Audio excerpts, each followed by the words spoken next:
শুক্রবার সকালে কুমিল্লার লাকসামে জামায়াতের উপজেলা ও পৌর শাখার কর্মী সম্মেলনে যোগ দেন দলটির সেক্রেটারি জেনারেল মিয়া গোলাম পরোয়ার। বক্তব্যের এক পর্যায়ে দলের নিবন্ধন ফেরতের প্রসঙ্গ তোলেন তিনি। পাশাপাশি কথা বলেন আসন্ন নির্বাচনে নিজেদের অংশগ্রহণের ব্যাপারে। উল্লেখ করেন প্রধান উপদেষ্টার বেঁধে দেওয়া সময়ে নির্বাচনে যেতে প্রস্তুত তারা।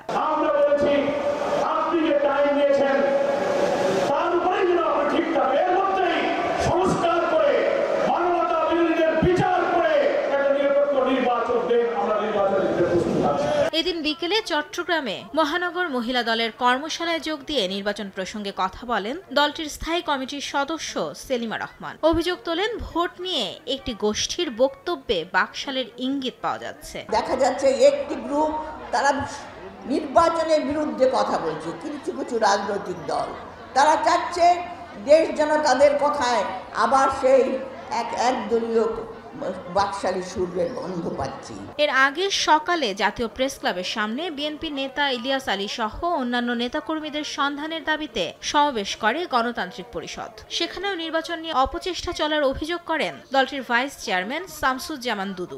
অন্তর্বর্তী সরকারের কর্মকাণ্ডে দেশবাসী উদ্বিগ্ন বলেও সমাবেশে মন্তব্য করেন বিএনপি নেতারা।